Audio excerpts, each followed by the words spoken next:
네, 안녕하세요. 미디어 클래스 박지연입니다. 안녕하세요. 미디어 클래스 김영주입니다. 지연쌤, 디지털 기술이 날로 발전하고 있잖아요. 근데 우리 삶을 편리하게 해주는 만큼 부작용도 굉장히 심한 것 같다는 생각 들지 않으세요? 네, 맞아요. 저도 많이 공감이 되는데요. 저는 저 혼자서만 조심하면 될 거라는 생각이 강했었는데 개인의 역량만큼이나 사회적 환경이 무척이나 중요한 것 같더라고요. 맞아요. 아무리 우리가 조심해도 복잡한 디지털 환경 속에서 좀 여러 문제를 피할 수 없는 게 현실입니다. 디지털 시대에서 가장 중요한 가치에 대해서 저희가 좀 공부해 볼 필요가 있지 않을까요? 네, 맞아요. 그래서 오늘 미디어 클래스에서는 사람 중심의 디지털 환경에 대해서 고민해보는 자리를 가지도록 할 텐데요.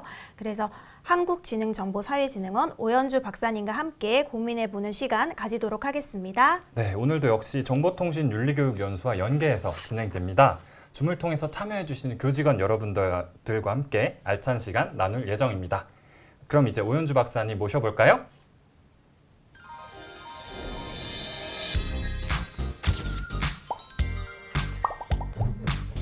음소거에서 해제했어요?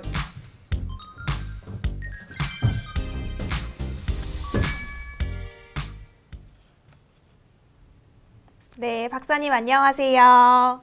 네, 안녕하세요. 네, 저희가 지난번 메타버스 강의에서 박사님께서 도시카에서 메타버스에 대한 내용을 설명해 주셔서 아주 유익한 시간이었었는데요. 오늘 두 번째 줌으로 만나 뵙게 되었어요. 두 번째 만나는 행복시 TV 시청자분들께도 인사 부탁드리겠습니다. 네, 안녕하세요. 저는 한국지능정보사회진흥원 TD연구원으로 일하는 오연주라고 합니다. 저는 그 진흥원에서 정책본부라는 곳에 있고요. 거기는 이제 디지털 관련 정책을 연구하고 그리고 관련 정책을 제언하는 그런 곳이기도 합니다. 제가 이 본부를 옮기기 전에는 디지털 포용본부라는 곳에 있었는데 거기에서 이제 교육들을 많이 했어요. 뭐 디지털 역량 교육도 하고 뭐 윤리 교육도 하고 그러면서 같이 디지털 시민성에 대해서 고민하는 그런 시간들이 있었는데 이게 쉽지 않습니다. 디지털 시민성이 쉽지 않은데 그 고민들을 오늘 같이 나누게 되어서 네, 기쁘게 생각합니다. 오늘 1시간 반 동안 좋은 시간 되었으면 좋겠습니다. 네, 감사합니다. 그리고 오늘 연수에 참여해주신 교직원 여러분들 안녕하세요. 네, 뜻깊은 자리에 귀한 시간 내주셔서 감사합니다. 오늘 강의 들으시면서 궁금한 부분이 있으시면 강의 뒷부분에 마련된 질의응답 시간에 질의 많이 해주시기 바랍니다. 네, 그리고 오늘 이제 본격적으로 박사님과 함께 강의 시작할 텐데요. 그럼 박사님 오늘 저희가 어떤 내용을 살펴볼 수 있을지 간략하게 소개 부탁드리겠습니다. 네, 이제 크게 세 가지로 구성이 되어 있는데요. 우선 디지털 시민성으로 들어가기 전에 시민성은 무엇인가, 그리고 그 시민성을 조금 설명하고 디지털 시민성이 무엇인가로 좀 넘어갈 거고, 제가 처음에 설명드리는 디지털 시민성은 지금까지 얘기되어 왔던 디지털 시민성이고, 제가 개인적으로 생각하기에 이런 방향으로 디지털 시민성 교육이 갔으면 좋겠다라는 내용들을 이제 두 번째 부분에서 좀 더 말씀드리고, 그리고 이런 교육에서는 이러한 내용이 다루어졌으면 좋겠다 하고 좀 네 가지의 관점에서 초점을 맞춰서 말씀을 드리려고 합니다. 네, 저희 이번 시간에도 많이 배우는 자리가 될 것 같은데요. 저희도 한가득 배우는 시간 가지고 돌아가도록 하겠습니다. 네, 줌으로 연수에 참여해 주시는 선생님들께서는 다시 한번 마이크가 음소거 되어 있는지 확인 부탁드리겠습니다. 그러면 제가 첫 번째 질문을 드리려고 하는데요. 저희가 네. 디지털 미디어가 깊숙이 자리하게 되었어요, 박사님. 네. 그러면서 코로나 시대로 인해서 그런 환경들이 점차 더 확대되어 가고 있는데요. 저희가 기존에 알고 있는 시민성, 그리고 디지털 시민성에는 어떤 관계, 차이가 있을까요? 네, 지금부터는 좀 화면 공유를 하면서 자료를 보면서 말씀드리는 게 좋을 것 같습니다. 다 이제 자료를 보실 수 있을 거라고 생각이 들고요. 시민성 개념부터 들어갈게요. 근데 좀 힘들게 시민성도 쉽지 않아요. 디지털 시민성도 쉽지 않은데 시민성도 당연히 쉽지 않습니다. 그래서 이 개념도 좀 설명하기가 어려운데 제가 대학원 때 이제 관련해서 수업을 들으면서도 그때도 되게 어렵다라고 생각을 했었거든요. 근데 이제 오늘 수업 시간이 좀 긴 것도 아니고 강의 시간이 긴 것도 아니고 해서 그냥 아주 간략하고 짧게 설명을 드리자면은 국가와 시민 간의 관계 관한 것이라고 할 수가 있습니다. 좀 되게 추상적인데요. 한번 비유를 들어서 좀 설명을 해보자면은 우리가 가족 관계는 이제 쉽게 한번 생각을 해볼 수가 있잖아요.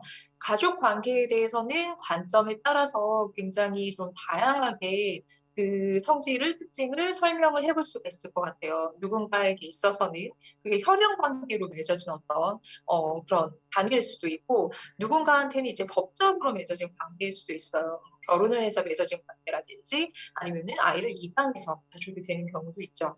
근데 이제 오늘날에는 반드시 그런 식으로 가족이 구성되는 것만 아니고, 뭐 같이 친구들끼리 앞으로 우리 노후에 같이 살자 이렇게 하면서 가족이 구성되기도 하고, 그리고 제가 일요일 날 보는 그 TV 프로그램 중에 이제 좋아하는 프로그램이 방구석 일렬이라는 프로그램이 있는데, 이제 거기 가족의 탄생이라든지 아니면 일본 영화인데 어느 가족 이런 가족이 나오면은 정말 전혀 예전에는 알지 못했던 사람들이 어떤 계기에 의해서 이제 같이 만나서 서로 보듬어가며 그렇게 사는 모습이 나타나거든요. 그러니까 가족은 뭐 이미 뭐 주어진 것도 아니고 법이 정해주는 것도 아니고, 우리가 가족이 되기로 결정하고 그렇게 살아가면 이제 가족이다. 이런 관점에서도 볼 수 있을 것 같아요. 국가하고 시민의 관계도 마찬가지입니다. 이게 누구의 관점으로 보느냐, 아니면은 그 시대가 어떤 시대이냐, 그 문화가 어떤 문화냐에 따라서 그 관계는 되게 다른 모습일 거예요.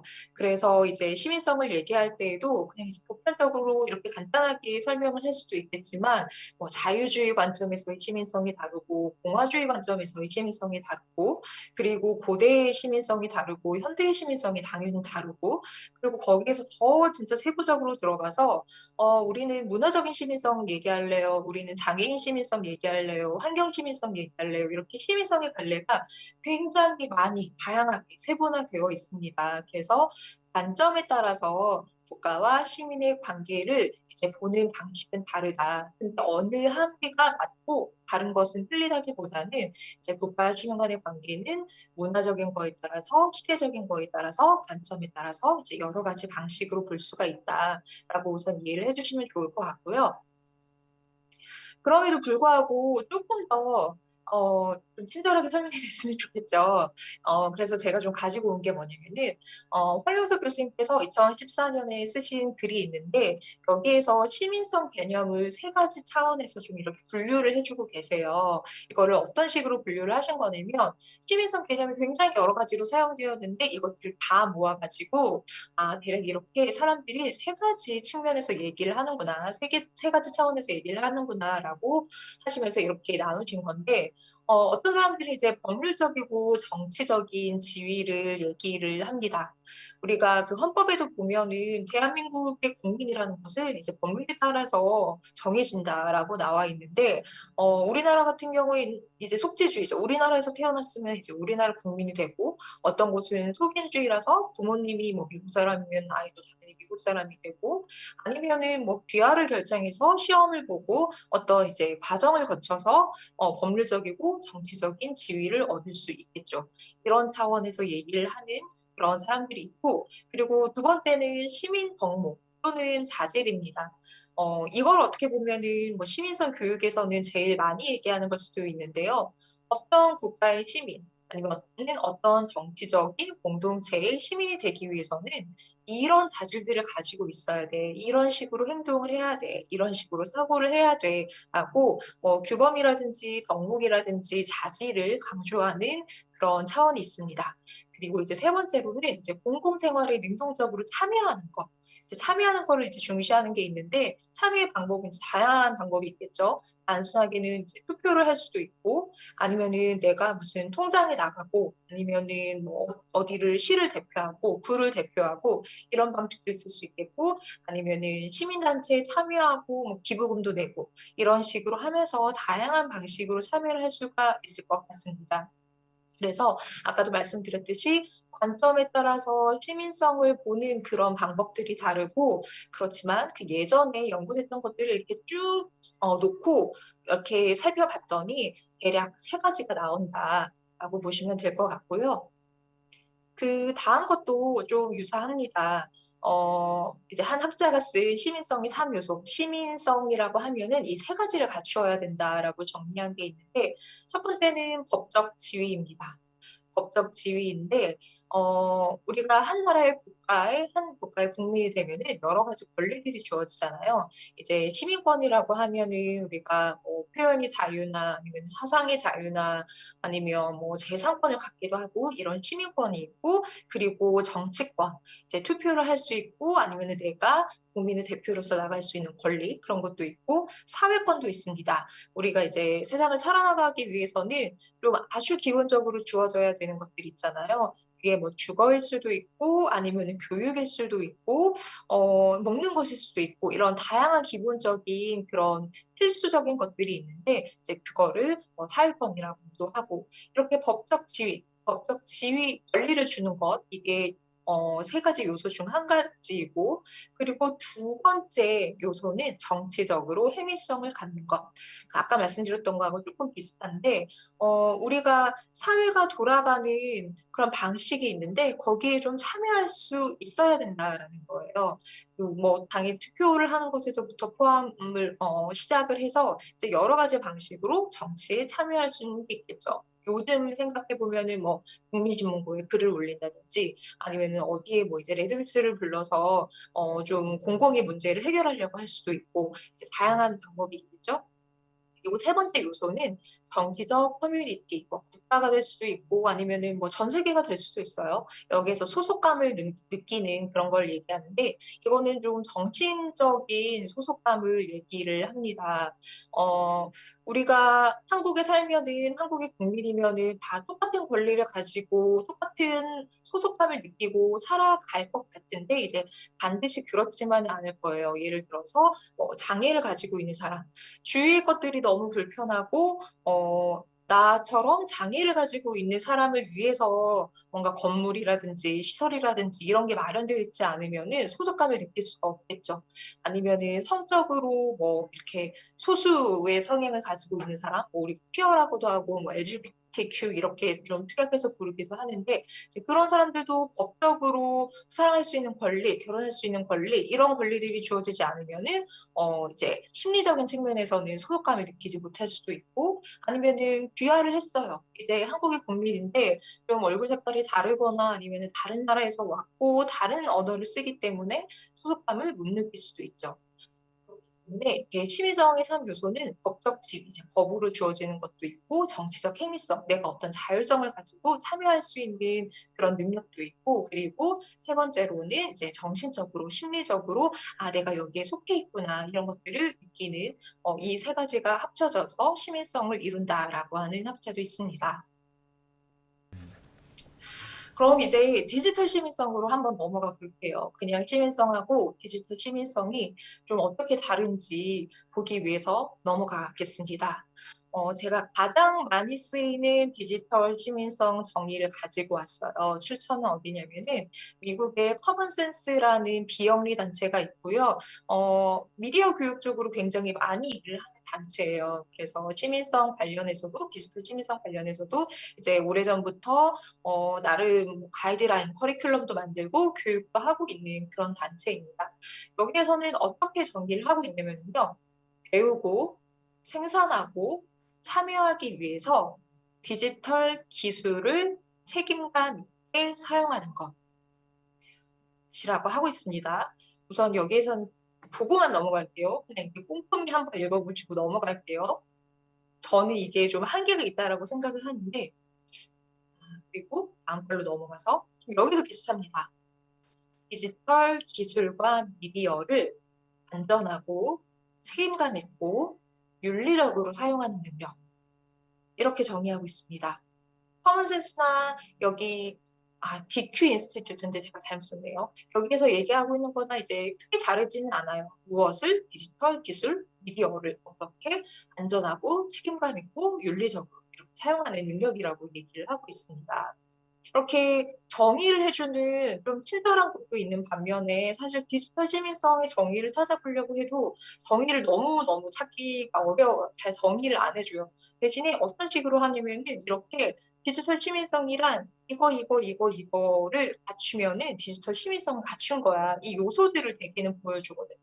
아까 얘기했던 커먼센스나 IST 모델을 제일 많이 쓰는데, 그럼 어떤 요소들을 가지고 있을까? 현재 가장 많이 쓰이고 있는 디지털 치민성의 요소라고 하는 것들은 무엇일까라고 보면은 자, 여기서는 첫 번째는 미디어 밸런스, 웰비잉을 얘기하고 있습니다. 이건 뭐냐면 너무 오랫동안 사용하지 말고 좀 균형감 있게 사용하고 내 정신적인 건강이나 아니면 신체적인 건강이나 관계적인 어떤 건강을 잘 챙겨가면서 미디어를 써야 된다. 이렇게 얘기하는 부분이고 두 번째는 관계하고 커뮤니케이션입니다.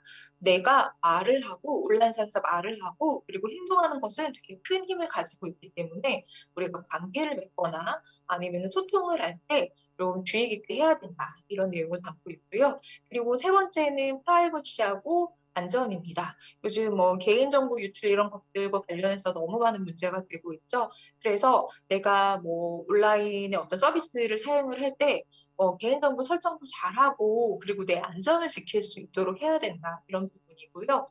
그리고 네 번째는 뭐 넷티켓과 관련된 부분입니다.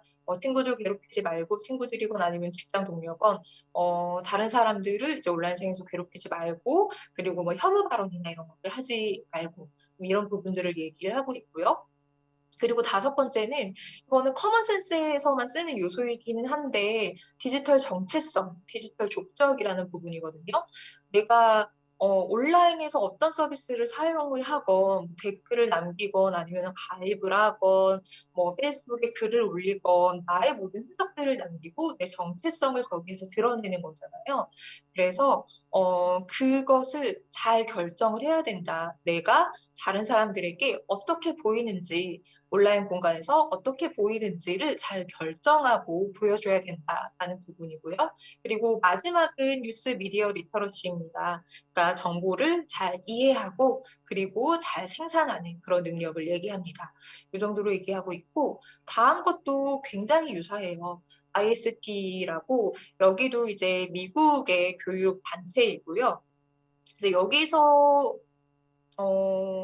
어떻게 보면 이 기관이 디지털 시민성에 대해서 얘기를 가장 오랫동안 해온 기관인 것 같아요. 마이크 리블이라는 학자가 있는데 2006년서부터 디지털 시민성 뭐 요소 이렇게 정리를 해가면서 책도 쓰고 그리고 많은 논문들을 보면은 이분의 이 시민성 요소를 다 차용해서 약간씩 변형하거나 이러면서 쓰고 있거든요.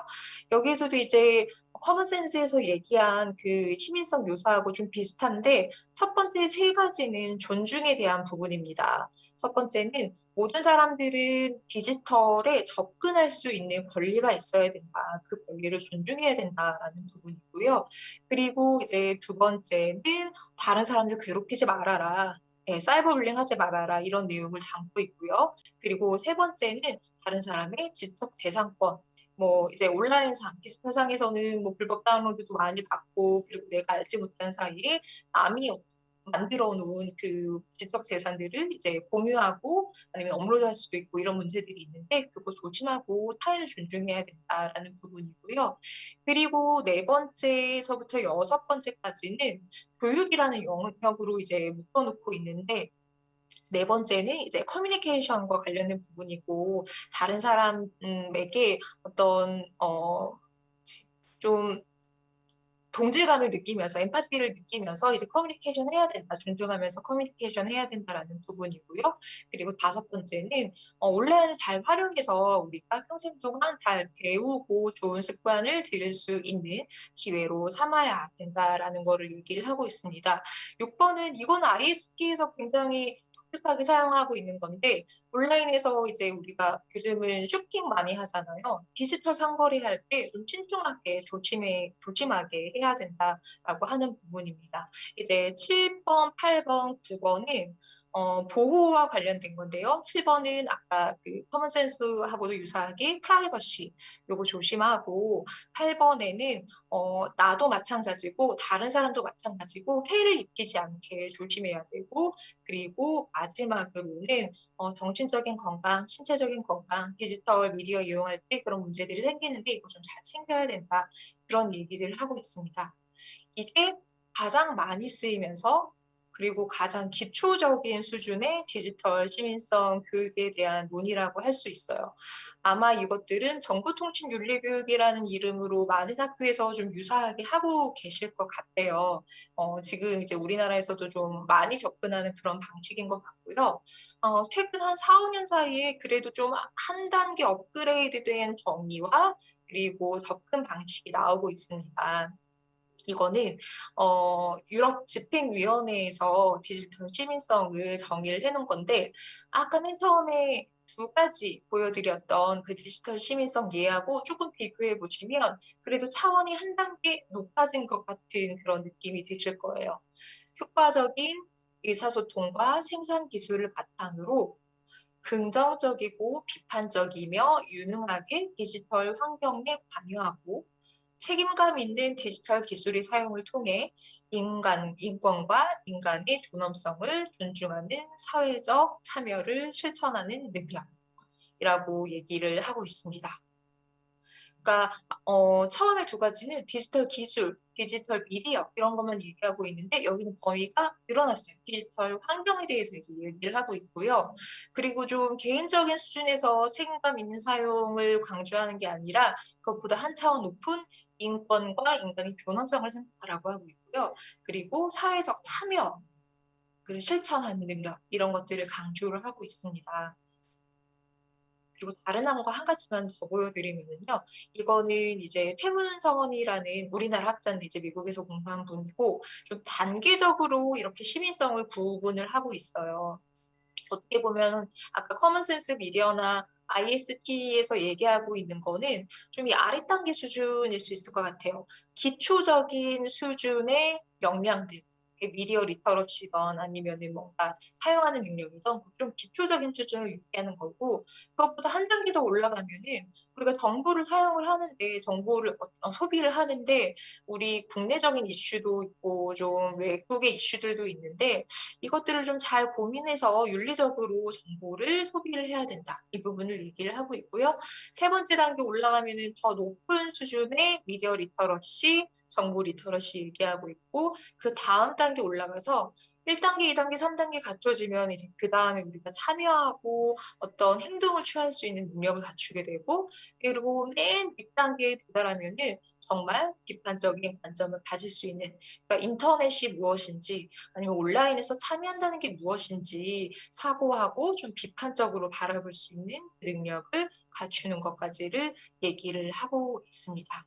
네, 이게 그 기존에 가지고 기존에 이렇게 얘기되어 왔던 디지털 시민성의 개념입니다.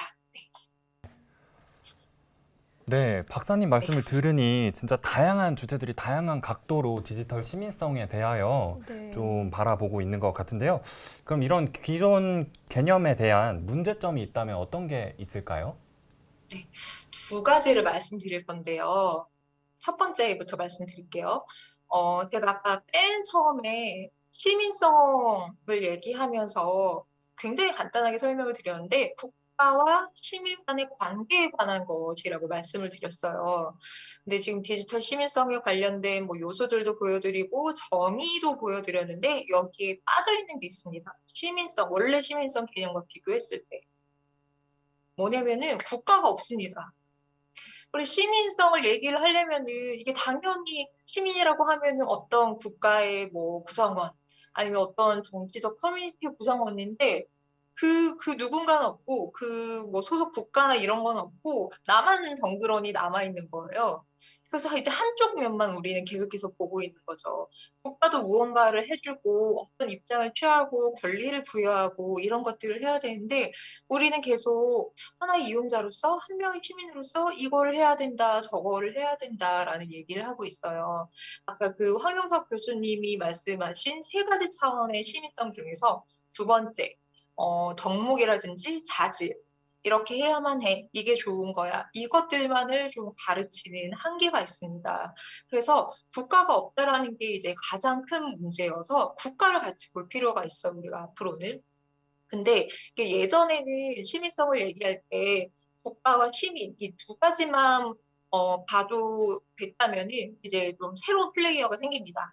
뭐냐면 디지털 기업을 이제 좀 같이 봐야 될 필요가 있어요. 왜냐면은 국가만큼 이제 디지털 기업이 큰 힘을 발휘하게 됐거든요. 국가와 비등비등한 이제 힘을 발휘하게 되기 때문에 우리가 앞으로는 디지털 시민성 얘기를 할 때에는 이제 국가와 시민과 디지털 기업을 함께 봐야겠다라고 이제 얘기를 할 수가 있을 것 같습니다.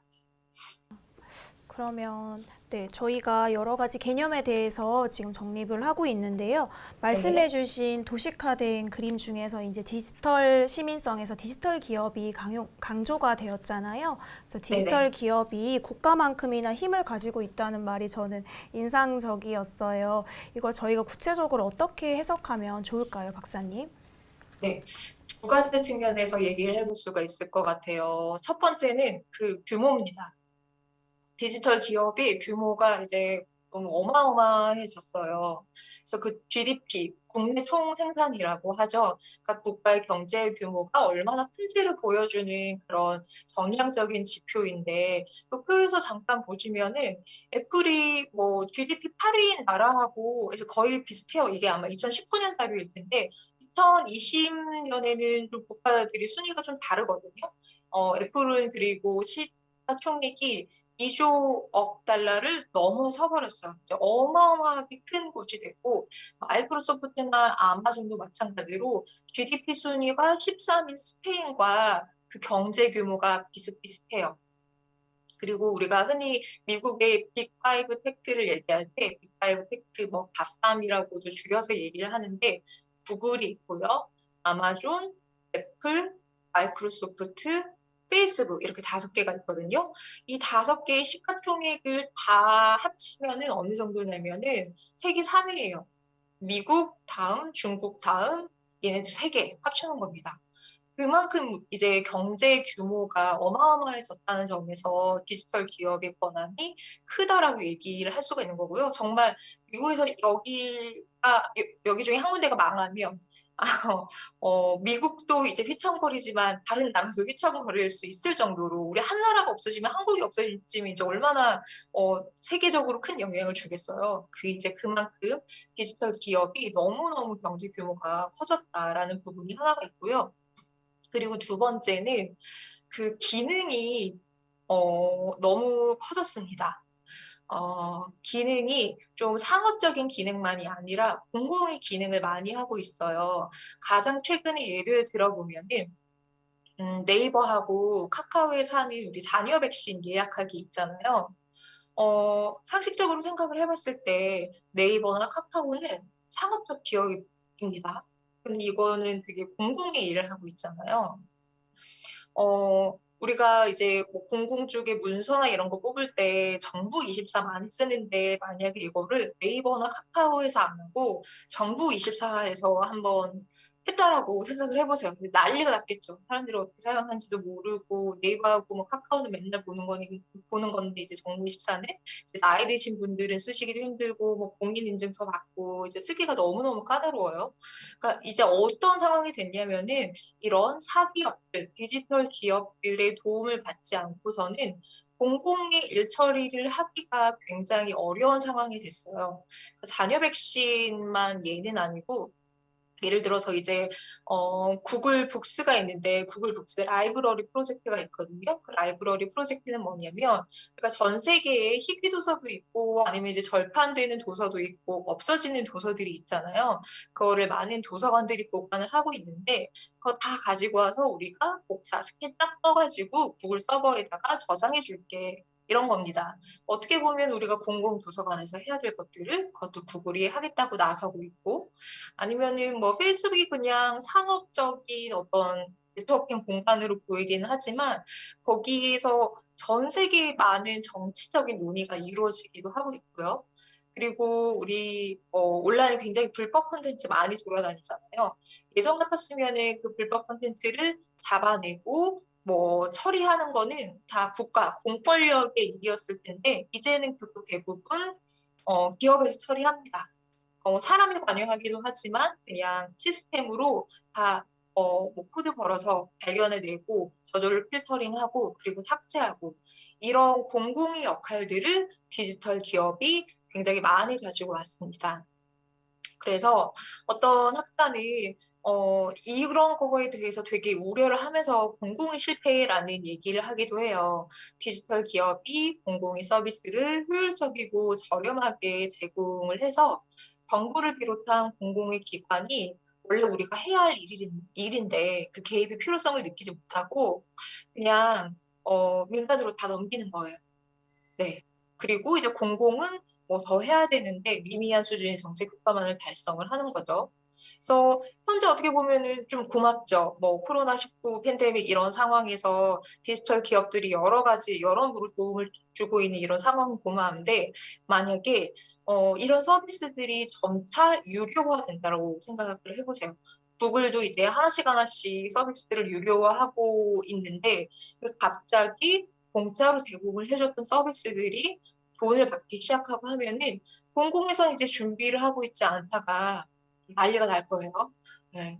이런 이제 면에서 이제 공공의 실패도 있고, 그만큼 공공의 실패라고 얘기를 할 정도로 디지털 기업들이 공공이 많은 그런 기능들을 하고 있다라고 이제 얘기를 할 수가 있습니다. 그래서 생겨나는 문제점은 뭐냐면은요. 너무 뭐 이제 디지털 기업에서 도움을 이렇게 많이 주고 하기 때문에, 우리가 자꾸 디지털 기업의 잘못을 좀 덮어주고 디지털 기업이 잘못해서 개인에게 생기는 그런 어떤 문제점은 개인에게 책임을 전가하는 그런 모습을 볼 수가 있습니다. 아마 여러분들 잘 아시는 학자일 것 같은데 데이비 버킹엄이라고 아마 아실 거예요. 잠시만요. 조금만 줄여서 보겠습니다. 데이비 버킹엄이 쓴 미디어 교육 선언문이라는 책이 있고요. 우리나라에도 번역이 되어서 나와 있습니다. 제가 이 문장이 이제 너무 뭐 중요하다라고 생각을 해서 가지고 왔는데, 천천히 읽어보면 이 접근법, 그러니까 미디어 리터러시 교육 같은 거는 정부가 개개인에게 책임을 전가하는 것을 보여준다. 사회 정책이 많은 영역에서 점점 더 널리 퍼지고 있으며 일부 학자들은 이를 책임화라고 부르기도 한다. 신자유주의 교리에 따르면 시장은 시민 소비자의 요구를 충족시키는 가장 효율적 수단이며 정부 규제의 부담은 가능한 줄어들어야 한다. 이러한 맥락에서 사람들은 스스로를 돌봐야 한다. 네, 이렇게 얘기를 하고 있는데 우리 아까 맨 처음에 디지털 시민성 얘기를 할 때 개인이 책임 있게 사용하라 이런 얘기 되게 많이 했잖아요. 근데 우리가 어떻게 생각해 보면은 디지털 기업이 잘못해서 생겨나는 문제점들이 엄청 많거든요.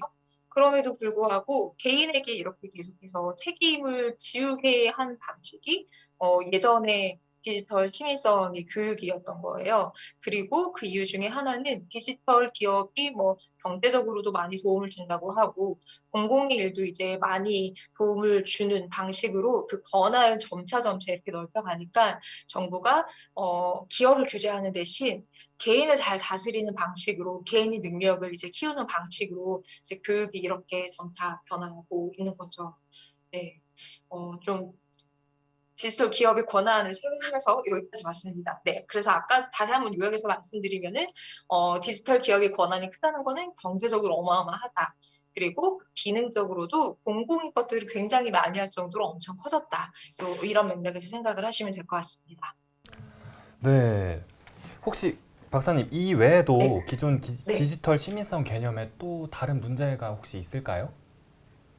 네. 두 번째 생각한 문제는요. 이겁니다. 좀 영어로 설명을 할 수밖에 없어서 제가 이렇게 가지고 왔는데, 디지털 시민성 교육을 생각을 하실 때, 이걸 아마 뭐 미디어 학자들이 많이 얘기를 해서 그런지 아니면 미디어 교육을 하시는 분들이 많이 얘기를 해서 그런지는 모르겠지만, 좀 디지털 미디어를 쓸 때의 시민성이라고 생각하시는 분들이 많은 것 같아요. 제가 뭐 이제 관련해서 뭐 이런 강의 의뢰가 오거나 하면은 좀 디지털 미디어 이용 실태 이런 것도 설명해 주시고요. 좀 이런 좀 부탁이 들어오거든요. 그런 부탁을 이제 돌이켜서 생각을 해봤을 때 디지털 시민성이라고 하면은 뭔가 디지털 기술을 쓰는 것과 관련된 시민성. 디지털 미디어를 사용할 때 필요한 뭐 덕목이나 자질 이런 걸로 많이 이제 생각을 하시는 것 같아요. 근데 요거는 좀 잘못된 개념이고요. 이제 영어로 디지털 형용사를 앞에 붙이고 뒤에 시티즌십을 이렇게 붙이면서 생겨나는 그런 문제인 것 같아요. 그럼 이걸 어떻게 봐야 되느냐? 이 두 번째 줄에 나온 방식으로 좀 봐야 될 것 같습니다. 시티즌십, 시민성은 시민성인데 디지털 시대의 시민성 아니면은 디지털 환경에서의 시민성. 그러니까 디지털 시대가 되면서 요즘 어느 것에든 디지털이 융합되어 있지 않은 것이 없잖아요. 그러니까 일상 전체가 이제 디지털이라고 해도 과언이 아닐 텐데 이 전체 삶을 살아가는 디지털 사회를 살아가는 동안에는 예전의 시민성의 개념이 바뀌기도 하고 아니면 뭔가 죄송합니다. 새롭게 부상을 하기도 할 거예요. 이제 이런 시민성을 얘기하는 거지 디지털 미디어에 관한 시민성이 아닙니다. 그래서 요즘 학자들은 미국에서 마찬가지예요. 형용사를 이렇게 앞에 놓고 시티즌십 쓰다 보니까 이 개념이 너무 헷갈리다 싶어서 요즘 뭐 글을 쓰는 학자들을 보면은 이렇게 아래줄처럼 정확하게 풀어서 써줍니다. 디지털 미디어에 관한 시티즌십 아니고요. 디지털 시대 아니면은 디지털 사회에서 갖는 시민성이다. 라고 이렇게 좀 설명을 좀 디테일하게 해줄 니다 그리고 디지털 미디어로 자꾸 생각하지 말아야 할 게, 뭐, 이제 오늘 강의를 들으시는 분들 중에서도 계실지는 모르겠지만, 제가 그냥 보통의 사람들하고 이제 얘기를 하다 보면은, 디지털 시민성 하면 디지털 미디어에서 지켜야 할 것들로 이제 자꾸 생각을 하세요. 근데 그게 한계가 뭐냐면은, 디지털 미디어, 우리는 이제 그냥 미디어를 소비하는 시대에 살고 있지는 않거든요. 그러니까 전체 이 주위 환경이 다 디지털과 관련되어 있습니다. 예를 들어 보면은 월마트 아시죠? 미국에 있는 큰 그 쇼핑몰 월마트에서는 어떻게 하냐면 우리가 슈퍼에 들어가면 거기서는 동선을 추적을 해요. 사람들이 문으로 들어서면서부터 어떻게 뭐 과일 사고 뭐 과자 사고 라면 사고 어떻게 가는지 그거를 자동으로 추적을 하고 있습니다. 내가 딱히 디지털 미디어 소비하고 있는 거 아니거든요. 근데 기술적으로 사람들이 어떻게 이렇게 동선을 움직이는지 그거를 데이터를 모으고 수집하고 분석을 해서 더 많은 물건을 팔 수 있는 의사결정을 하는 데 사용을 합니다. 자, 이게 한 가지 예고요. 그리고 작년에 영국에서 어떤 일이 있었냐면은 우리 대입 시험을 보듯이 영국에도 이제 대학을 들어가기 위한 시험이 있는데 코로나 때문에 시험 볼 수가 없는 상황이에요. 볼 수가 없어서 이제 보지 않기로 결정을 하고 그럼에도 불구하고 아이들이 대학에 가야 되니까 이제 결정을 해야 되는데 이러한 저러한 자료들을 모아서 알고리즘을 만들어 가지고 시험도 안 봤는데 얘는 시험 보면은 A 등급 나올 거야. 얘는 시험 보면은 B 등급 나올 거야. 이거를 쫙 이렇게 등급을 매겨서 그걸로 대학을 보내려고 했어요. 이제 그 난리가 났죠. 난리가 났죠. 이거 우리 디지털 미디어 사용하는 거 아니거든요. 디지털 기술 내가 소비자로서, 시민으로서 이용하고 있는 거 아닌데 그냥 나의 일상에 굉장히 중요한 부분에 있어서 디지털이 사용되고 있습니다. 이제 마지막 예를 들어보면은 우리 스마트 시티 얘기 요즘 많이 하고 있어요. 이제 나온 지 한 몇 년 정도 된 얘기인데 스마트 시티가 어떤 개념이냐면 좀 특징적인 것만 얘기를 해드리면 우리가 살고 있는 도시에 여기저기다가 이제 센서도 다 놔두고 데이터를 수집할 수 있는 굉장히 많은 기술적인 요소들을 여기저기 다 곳곳에 놓는 거예요. 그럼 우리 행동 데이터도 뭐 수집이 될 수 있고 내가 몇 시에 나갔는지 언제 들어왔는지 아니면은 좀 뭐 다른 환경적인 거, 뭐 공기의 흐름이라든지 뭐 비가 언제 오고 이런 모든 데이터들을 다 종합을 해서 좀 도시가 잘 굴러갈 수 있게 문제가 덜 생길 수 있게 데이터를 분석을 해서 도시의 운영에 사용하는 게 이제 그런 개념이거든요.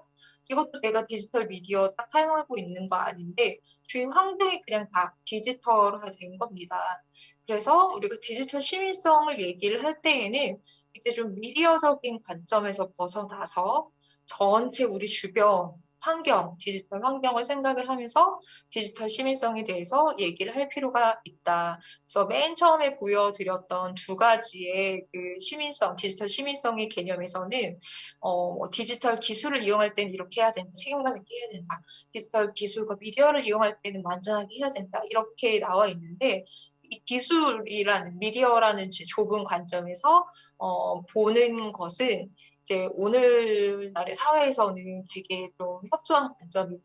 예, 이런 점에서 좀 문제점이 하나 있다라고 볼 수가 있겠습니다. 그리고 사실 제가 선생님들 이 자료는 받으셨죠? 가지고 계시면 고개 끄덕끄덕 해주시겠어요? 네, 그 다음에 제가 쫙 이 그래프들을 되게 많이 놔뒀습니다. 근데 이건 제가 한 2시간, 처음에 2시간 정도 강의를 하게 될 줄 알고 이렇게 그래프를 놓고 설명을 해드리려고 했었는데 이거는 나중에 시간이 남으면 제가 조금 더 설명을 드리거나 아니면 이제 선생님들께서 충분히 이제 보시면서 생각을 해보실 것 같은데 제가 이거를 통해서 말씀드리려고 했던 건 뭐냐면은 디지털 미디어로서 사고하는 게 좀 제한적이다. 왜냐면은요, 이제 간단히 설명드리면은 디지털 미디어에 대해서 이렇게 말씀을 드리기 시작하면은 대부분의 뭐 학부모님들이나 아니면 이제 관련 교육계에 계신 분들이 제일 먼저 생각하는 게 시간, 얼마나 많이 사용하나, 아니면은 컨텐츠, 이 컨텐츠 좋은 건가 나쁜 건가, 게임은 나쁜 컨텐츠야. 좀 이런 위주로 많이 생각을 하시거든요. 근데 이제 컨텐츠나 이제 시간의 개념으로는 볼 수가 없는 게 여기 보면 제가 조금만 더 넘어가겠습니다.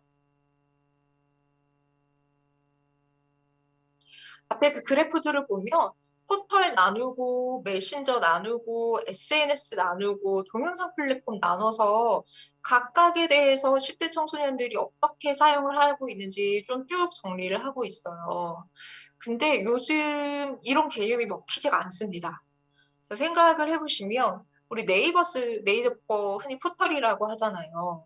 근데 포털 예전 같았으면은 이제 뭐 검색하고 뭐 블로그 보고 이 정도였는데 조사해 보면은 아이들이 가장 많이 쓰는 콘텐츠는 여기 게임이라고 나오거든요. 그러면 이게 게임이야, 포털이야? 메신저도 마찬가지예요. 우리 카카오 쓰다 보면은 물론 주된 기능은 대화를 하는 거지만 이게 개인이든 아니면 집단이든 대화를 하는 거지만 우리 거기서 쇼핑도 하고 뉴스도 보고 그리고 뭐 헤어샵도 예약하고 뭐 송금 은행도 하고 이제 별걸 다 합니다.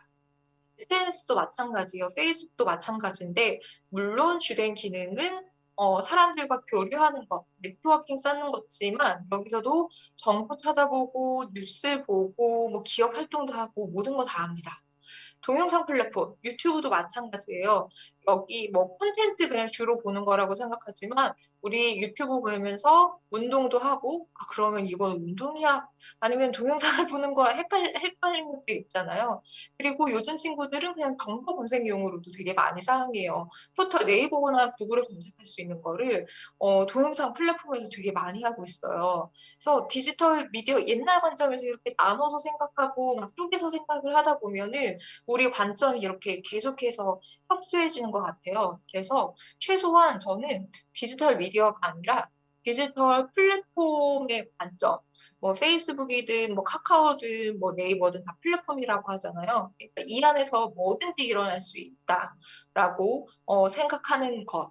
요 정도 한 단계 더 발전을 했으면 좋겠고 그것보다 더 한 단계 발전을 한다면은 완전 그 모든 환경이 디지털로 둘러싸여 있다. 좀 이렇게 생각을 하셨으면 좋겠다. 라는 거를 이제 말씀드리려고 제 그래프를 가지고 왔습니다. 그래서 나중에 그 그래프는 좀 한번 찬찬히 보시면은 어떤 게 문제가 있는지, 어떤 게 이제 논리적으로 맞지 않는지 발견을 하실 수가 있을 것 같습니다.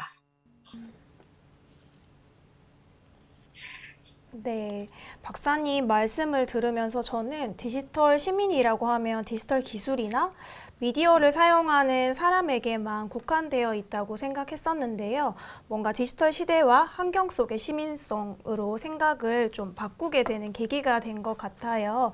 그럼 저희가 생각할 때 이제 이런 디지털 시민성을 어떤 방향으로 바라보면 좋을까요? 어, 저는 네, 개인적으로 이렇게 가지고 왔습니다. 처음에 소개드렸던 디지털 시민성의 3요소를 이제 조금씩만 바꿨어요. 조금씩만 바꿨는데 처음에 나왔던 3요소 이제 법적 지위 얘기하고 있거든요. 법적 지위가 디지털 사회가 부상하면서 약간씩 바뀌고 있을 겁니다. 뭐 시민적이든 아니면 정치적이든 사회적이든 뭐 예를 들어서 우리가 요즘 플랫폼 노동 얘기 많이 하잖아요. 예전에는 없던 건데 이거를 이제 노동권으로 봐야 되나 말아야 되나 이제 그런 고민들도 생겨나고 아니면은 뭐 예전에는 없던 그런 표현 방식이라든지 아니면은 예전에는 어떤 대사 요즘 뭐 메타버스 얘기 많이 하는데 그 안에서 우리 뭐 이것저것 많이 만들잖아요. 게임도 만들고 오브젝트도 만들고 하는데 뭐 이거를 내 재산으로 봐야 되나? 그러니까 이거 시민 권리와 관련된 건데 이런 것들을 어떻게 봐야 되지? 좀 이렇게 새로운 디지털 사회에서 등장하게 되는 법적 지위, 권리들을 보는 것, 이게 하나 중요하다라고 보고요. 그리고 두 번째로는 디지털 거버넌스에 참여하는 정치적 행위자로서의 시민. 이 말 자체가 너무 어려운데 어떤 거를 의도를 했냐면 디지털 사회가 이제 너무너무 빨리 변화하고 있어요. 근데 그 변화를 주도하는 거는 국가하고 기업이에요. 시민은 그냥 가만히 지금 뭘 할 수 없는 상태로 앉아있는 그냥 가만히 있는 상황이거든요. 물론 여기저기 시민단체들에서는 시민들을 대표해서 얘기를 하고 있지만 우리가 이렇게 사회가 빨리 변화하고 내 권리도 변화하고 내 의무도 변화하고 디지털 때문에 이렇게 많은 것들이 변화하는 상황에서 거기에 내 목소리를 낼 수 있는 공간이 없습니다. 그래서 그 공간에 참여할 수 있도록 그렇게 능력을 갖는 것, 그게 하나 중요하다라고 보여지고요. 그리고 마지막에는 아까 제가 심리적으로 느끼는 그런 소속감 말씀드렸죠. 디지털을 사용하다 보면은 좀 심리적으로 소외가 되는 경우들이 있을 거예요. 이제 그거를 가장 많이 느끼시는 분들은 디지털 네이티브 세대가 아니신 분들, 좀 나이가 드셔서 이제 키오스크를 사용한다든지 아니면은 전혀 예전에 써보지 않았던 왜 앱을 써야 된다든지 그러신 분들, 아니면은 장애를 가지고 계시기 때문에 보고 듣고 이런 것들이 힘드신 분들, 그런 분들도 계실 수가 있고 그리고 아까 또 잠깐 말씀드렸지만 이제 플랫폼 노동자들 뭐 배달의 민족에서 그 배달을 하시는 분들 이런 분들도 디지털 환경이 이렇게 바뀌는데 나의 삶은 좋아지지 않고 있어. 나는 뭔가 여기서 소속감을 못 느끼겠어. 이렇게 생각하시는 분들이 계실 수가 있죠. 그래서 이러한 소속감을 기르는 것, 멤버십을 길러주는 것, 이것까지 이렇게 포함해서 처음에 소개시켜드렸던 그 3요소를 조금 변형시켜서 이런 것들이 디지털 시민성 요소로 중요하다라고 가지고 왔습니다. 네, 박사님, 제가 궁금한 게 한 가지 있는데요. 네, 오늘 강의 주제에 사람 중심이라는 표현이 등장하더라고요. 네네. 이 표현을 쓰신 특별한 이유가 있으실까요? 네. 네, 그 사람 중심이라는 표현을 쓴 이유는요. 어, 그러니까 우리가 계속 디지털 시민성을 얘기를 하는데 자꾸 학생들한테 가르치거나 아니면은 뭐 우리 스스로에게 얘기를 할 때도 내가 책임을 져야 한다라고 계속해서 가르치고 스스로 이렇게 생각을 하는 것 같아요. 그러니까 그게 이제 어느 정도는 가능하죠. 물론 내가 책임져야 하는 부분도 있겠지만 뭐 혐오 발언이라든지 아니면은 뭐 디지털 공간에서 하는 모든 잘못된 일에는 내 잘못도 있을 수 있죠. 그런 부분은 내가 책임을 지는 부분이지만 기업이 책임을 져줘야 하는 부분도 있고 그리고 국가가 책임을 져줘야 하는 부분도 있거든요. 이게 지금 그림을 보시면은 세 개의 원이 있는데 뭐 여기 국가가 붙으면 원이 5개도 되고 4개도 되고 뭐 국제기구가 붙으면 5개도 되고 이렇게 할 수가 있을 것 같은데 지금은 사람에 대한 관점이 정말 이만큼밖에 없는 것 같아요. 접점이 이만큼밖에 없는 것 같아요. 근데 이렇게 좀 사람들이 권리가 빼앗기고 그리고 디지털 기술이나 미디어 뭐 이런 서비스로 인해서 침해가 일어나고 이런 것들에 대해서 조금 더 많이 생각하면 할수록 이 접점이 커질 거라고 보거든요. 이게 지금은 너무 균형 잡혀 있지 않은데 좀 우리가 사람을 생각해야지라고 사람 중심적으로 생각을 해야만 이게 좀 기울어진 운동장에서 균형을 잡을 수가 있을 것 같아요. 이제 그런 의미에서 좀 사람 중심으로 생각을 하자 이런 표현을 썼습니다. 네, 말씀해주신 내용 들으면서 저희가 오프닝에서도 얘기했던 부분들이 정말 비슷해서 많이 공감이 가는데요. 정말 더 나은 디지털 환경을 위해서 개인뿐만 아니라 기업, 국가 모두 함께 노력해야 된다는 생각이 듭니다. 그렇죠? 네. 마냥 건강하지만은 않은 디지털 환경에서 성숙한 디지털 시민이 되기 위해 교육의 힘이 절실할 때가 아닌가 싶은데요. 사람 네. 중심의 디지털 시민성 교육은 어떤 내용을 담고 있을까요? 네, 제가 4가지를 가지고 왔습니다. 오늘 제가 말씀드리면서 약간 느끼는 게 좀 어렵게 느껴지지 않을까 이렇게 생각을 하면서도 교육의 내용도 좀 어떻게 보면은 어렵게 느끼실 수 있을 만한 것들을 가지고 왔어요. 제가 이런 게 교육의 내용으로 들어갔으면 좋겠다라고 이제 4가지를 가지고 왔습니다. 첫 번째는 아이들에게 국가, 시민, 이거 제가 잘못 썼는데 디지털 기업과 이 세 가지가 어떤 관계를 맺고 있는지를 보여줄 수 있는 좀 예를 많이 알려줬으면 좋겠다라는 생각을 했습니다. 이제 이게 정말 옛날에는 인터넷 처음 생겨났을 때는 인터넷 기업 너네 마음대로 해. 우리 국가가 권한을 다 줄게. 이제 너네 마음대로 해. 이런 방식이었거든요. 근데 그러다 보니까 좀 사람들이 너무 피해를 입는 경우들이 많이 생겨났어요. 뭐 특히 프라이버시권 이런 것들 이게 많이 생겨나니까 그 다음에는 요즘 와서는 계속해서 좀 기본권, 뭐 디지털 권리 이런 것들을 강조하는 방식으로 쭉 나아가고 있거든요. 또 이렇게 계속해서 변화해 왔던 그 과정들을 보여줌으로써 우리가 지금 살고 있는 디지털 사회의 모습이 그냥 딱 이렇게 고정된 게 아니라 시대에 따라 변하면서 좀 바꿔나갈 수 있는 거다. 라는 것들을 보여주셨으면 좋겠거든요. 그래서 좀 그런 방법으로는 관련된 예를 좀 많이 보여주실수록 좋을 것 같습니다. 이제 예를 들어서 이런 거가 있는데 미국 통신품위법이라고 1996년도에 만들어진 법이에요. 이 법에서 어떤 거를 얘기를 하냐면은 인터넷 서비스 제공자, 예를 들어서 페이스북이 있습니다. 이 페이스북은 이용자가 콘텐츠를 뭐 올렸을 때 아니면은 뭐 이용자가 뭐 페이스북 계정을 가지고 있지 않은 사람이라도 누군가가 와서 딱 콘텐츠를 올렸을 때 콘텐츠에 대한 책임 안 져도 돼. 이렇게 얘기를 하는 거거든요. 이게 그래서 뭐가 좋냐면은 만약에 책임지라고 하면은 페이스북은 중간에서 계속 검열할 수밖에 없을 거예요. 법적으로 걸리니까. 소송 걸고 뭐 이렇게 들어오면은 돈도 많이 나가고 하니까 되게 고민이 많아서 중간에 필터링하고 검열하고 삭제하고 이런 게 되게 많았을 텐데 책임 안 져도 돼라고 하니까 그냥 이렇게 좀 풀어놓을 수가 있었거든요.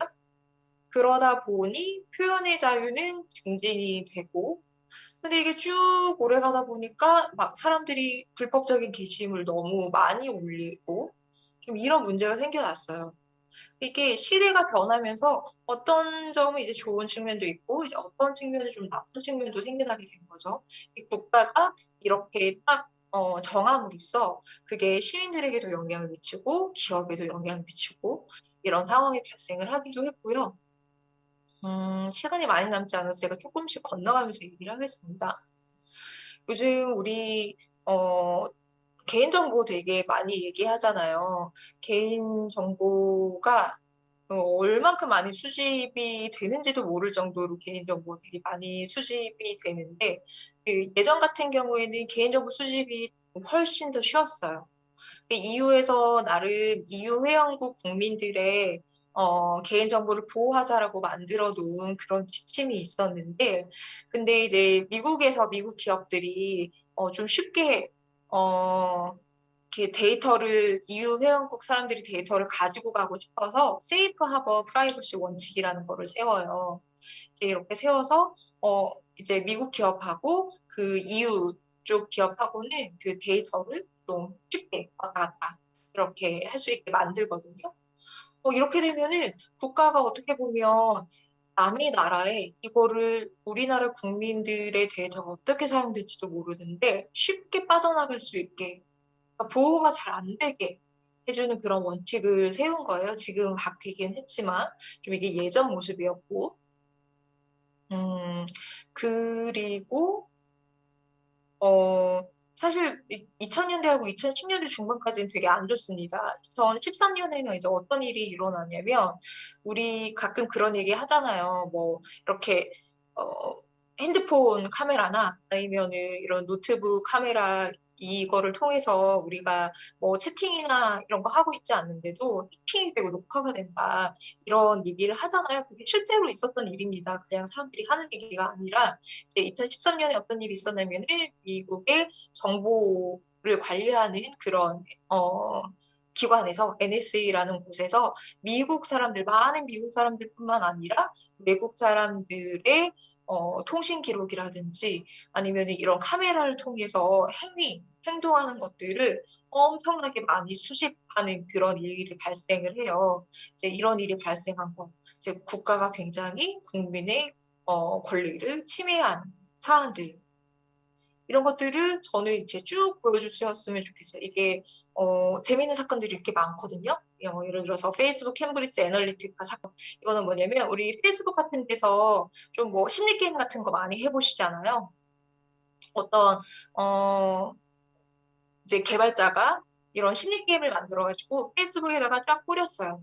쫙 뿌리고 내가 만약에 그 심리 이렇게 체크해보는 그런 테스트를 하면은 내 정보만 빠져나가는 게 아니라 내 친구들의 정보, 페이스북상에 있는 친구들의 정보까지 다 빠져나간 거예요.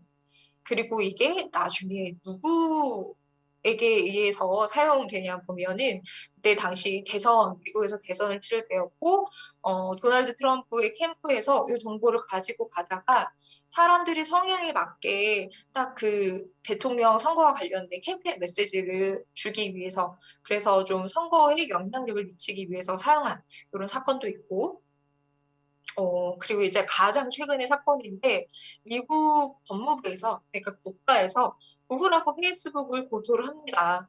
너무 이 기업들이 독과점적인 그런 기업 행위들을 많이 해서 안 되겠다. 이제는 그런 행위들을 하지 못하게 해야겠다라고 하면서 구글하고 페이스북을 고소를 합니다. 이제 이렇게 쭉 사례들을 보여주시면은 물론 어려운 사례도 있고, 어려운 사례지만 이제 쉽게 설명할 수 있는 사례들도 있을 것 같은데, 그러면 좀 이렇게 비판적으로 생각을 해볼 수 있는 그런 힘이 생겨날 것 같아요.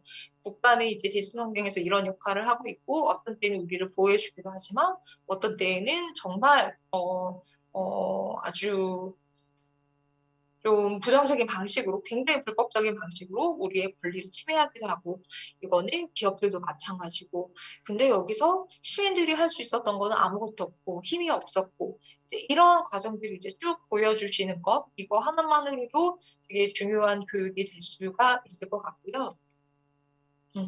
그것도 좀 넘어가겠습니다.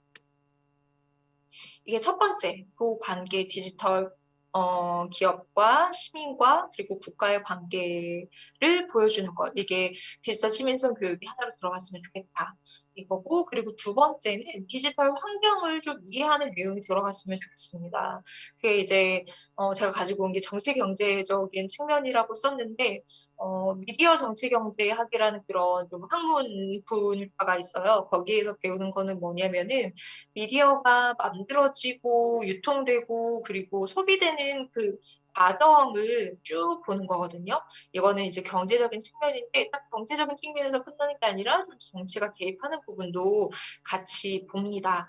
이 정치 경제적인 측면에서 제일 중요하게 얘기하는 게 그 미디어 기업이 얼마나 큰가, 미디어 정치 경제에서 미디어 기업이 얼마나 큰가를 보는데 옛날에 우리 디지털 기업이 이렇게 크기 전까지는 미디어 기업이 굉장히 많이 큰 힘을 가진 기업이었거든요. 그래서 규제를 할 때 어떤 식으로 하냐면은, 우리 비슷한 사업자들이 여러 개 있잖아요. 우리 케이블 TV 보면 수십 개 되잖아요. 그러면 하나 이제 되게 큰 기업이 이 케이블 TV도 사고, 여기도 사고, 여기도 사고, 수평적으로 이렇게 넓혀가는 것도 있고, 수직적으로 넓혀가는 것도 있어요. 케이블 TV도 있고 음악 컨텐츠를 하는데도 사고 영화 컨텐츠를 하는데도 사고 이러면 여기를 쫙 장악을 하게 되죠. 그래서 이렇게 수평적으로 늘어나거나 수직적으로 길어지는 거를 되게 규제를 많이 하거든요. 근데 요즘 그 디지털 기업은 이거에 대한 규제가 거의 없다라고 보시면 됩니다. 조금 이따가도 보여드릴 건데, 그래서 이게 디지털 기업이 마구마구 성장을 하고 있어요. 그래서 어떤 학자가 그 모습을 좀 나무로 그려봤는데, 자, 요 줄기가, 가장 커다란 줄기가, 페이스북이라든지 아니면은 뭐 구글이라든지 이런 플랫폼 기업들이에요. 근데 이 플랫폼 기업이 플랫폼 기업만 있느냐? 아닙니다. 그거를 지탱해주는 뭐 디지털 기기라든지 네트워크라든지 이런 것들을 가지고 있는데, 예를 들어 페이스북의 예를 들어보면은 페이스북 운영하는 거 요거 한 개도 있지만 여러분들 그 오큘러스 퀘스트라고 3D 뭐 영상 복원할 때 쓰는 고글 아시죠? 그게 페이스북에서 그거를 샀어요. 그러니까 내가 그 소셜 네트워킹 서비스만 제공을 해주는 게 아니라 그 기기도 사고, 그 지탱해주는 그 중요한 네트워크 인프라스트럭처도 사고, 그리고 막 데이터도 여기저기서 수집을 해와요. 공개 중에 있는 거를 이 학자는 그 데이터로 좀 비교를 하고 있는데 이것도 막 수집을 해요. 그리고 페이스북 안에 들어가면은 되게 많은 사업자들이 거기에다가 페이지도 만들고 아니면 API 활용해서 페이스북 가지고 여러 가지 사업을 하고 장사를 하잖아요. 거기까지 막 그 힘을 뻗치고 있어요. 그러니까 플랫폼 기업이 이제 너무너무 커졌다. 예전에 미디어 기업이 수직적으로 수평적으로 몸집 불리기를 하던 거가 그거보다 훨씬 더 크게 이렇게 커져가고 있다. 이런 부분을 설명해 주실 수 있을 것 같고, 그게 어느 정도로 커져가고 있냐면은 구글이 우리가 모회사라고 생각하고 있지만 사실 구글은 모회사가 아니고 예전에 알파고를 만들었던 그 알파벳이 구글의 모회사거든요. 여기에서 유튜브도 샀죠. 그리고 무슨 스마트홈 기기 만드는 데도 사고, 모토로라도 사고, 광고하는 업체도 사고, 어마어마하게 여러 분야에서 몸집을 불리고 있고, 이거는 애플도 마찬가지고, 페이스북이나 아마존, 그리고 마지막으로 마이크로소프트도 수십 개 내지 뭐한 200개가 넘어가는 그 정도의 자회사들을 막 사들이면서 정말 내가 모든 세계를 장악할 것처럼 이렇게 몸집 부풀리기를 하고 있어요. 이제 그래서 미국에서도 법무부가 나서서 이 정도로 독과점으로 가면 안 된다. 아예 경쟁이 안 되겠구나 싶어서 좀 막고 있는 상황이고요. 그리고 정치 경제적인 측면이 어떤 게 있냐면은 아까 제가 정치적인 측면이 좀 이렇게 들어온다라고 했잖아요.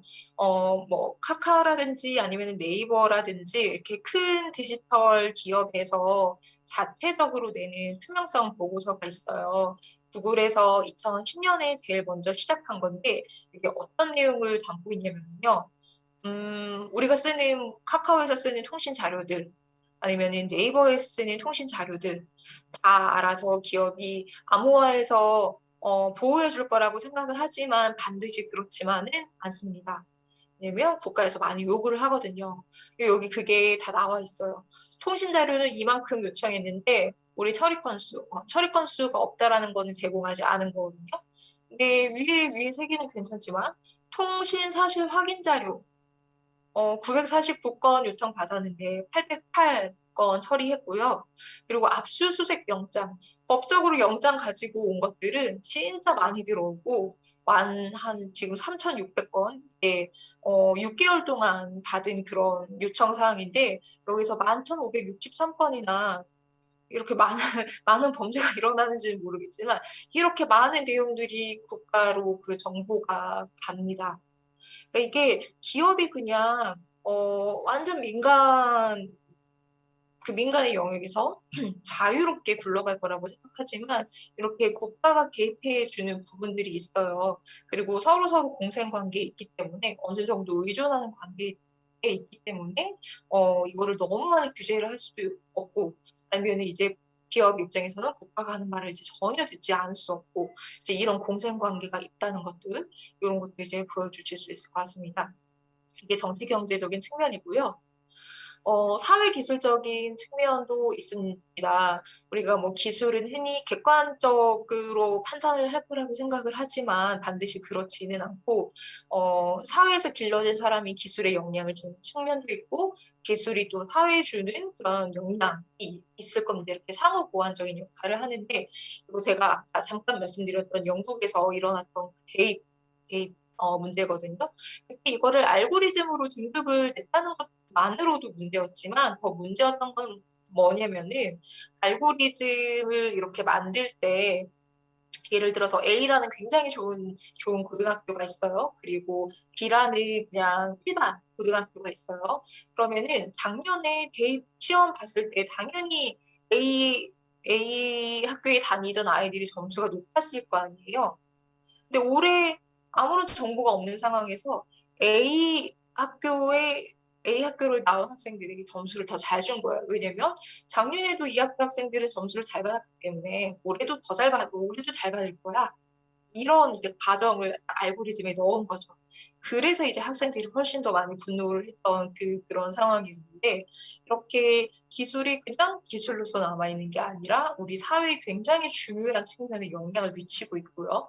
이거는 비단 영국의 학교의 사례만은 아니고 미국에서도 좀 유사한 사례가 일어났습니다. 이게 우리가 여러 사람에게 의료 자원을 배분을 할 때 누구에게 더 많이 배분을 해야 될까 이렇게 고민을 하게 되는데 좀 자료를 모아봤더니 어떤 거를 찾았냐면은 예를 들어서 백인은 1년에 평균 300달러를 썼다. 근데 흑인은 1년에 평균 200달러밖에 안 쓴 거예요, 의료비에. 그래서 어떤 식으로 판단을 했냐면은 의료비를 적게 썼다라는 거는 건강에서일 거야. 그래서 더 많은 자원들은 의료 자원을 백인에게 줘야 돼. 이제 이런 결정을 내리고 그거를 알고리즘에 넣은 거예요.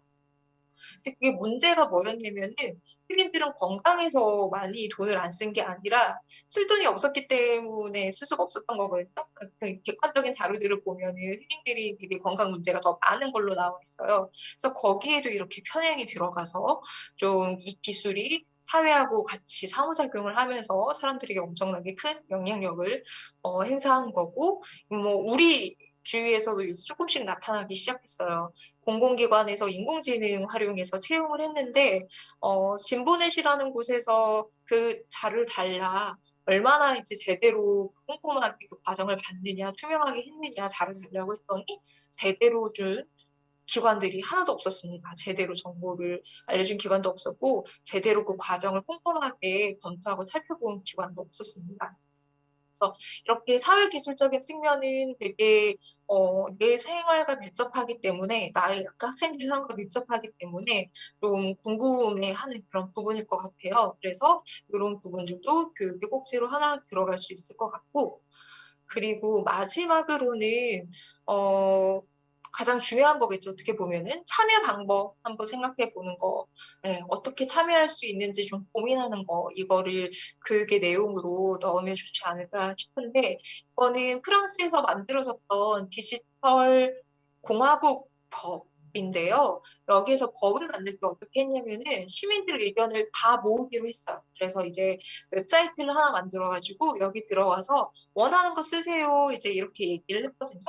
이제 그런 식으로 뭐 우리가 국민신문고도 있고 아니면은 뭐 여러 가지가 있지만 이런 기회가 주어졌을 때 적극적으로 의견을 줄 수 있을 것 같고 이게 뭐 좀 전통적인 방식의 참여하기라면은 요즘 재밌는 것들이 많더라고요. 우리나라에서는 아직까지 안면 인식 이런 얘기 많이 안 하고 있지만 안면 인식 기술, 미국이나 아니면 중국 같은 경우에는 굉장히 안면 인식 기술을 많이 사용하고 있거든요. 근데 우리가 구글에서 사람들 얼굴 사진 찾아보면은 되게 많이 나와요. 그 선생님들 얼굴도 모르는 사이에 보안을 잘 설정해 놓지 않았으면은 나올 수도 있을 거예요. 근데 그게 어떤 기업이 대량으로 막 수집해가지고 다른 기업에 팔거나 국가에 팔거나 이렇게 하는 것들이 당연히 좋지는 않겠죠. 그래서 미국에서 두 그룹의 학자 그룹이 무엇을 만들었냐면은 이 사진에 아주 조그만 것 하나만 변경을 시켜가지고 인공지능이 인식을 못 해버리게 하는 거예요. 이게 사람의 얼굴이다라고 인식을 못하게 해버리는 그런 소프트웨어를 만들어내거든요.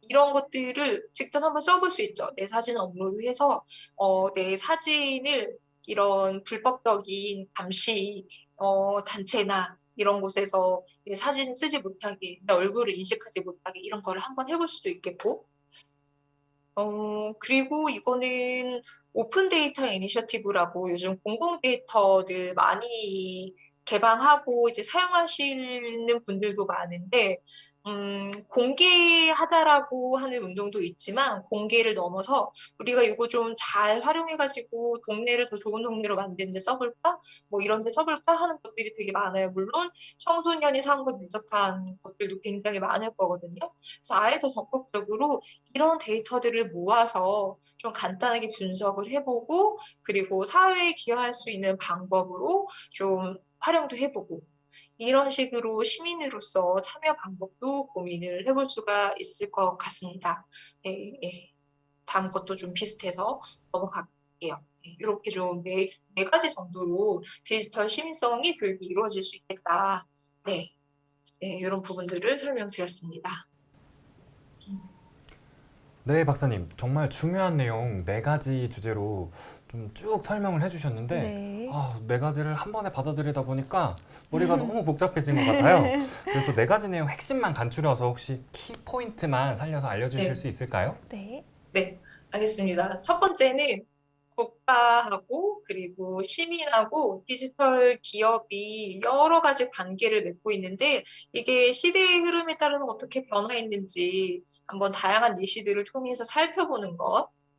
그리고 두 번째는 디지털 환경을 이해하는데 경제적이고 정치적인 측면 이해하는 것.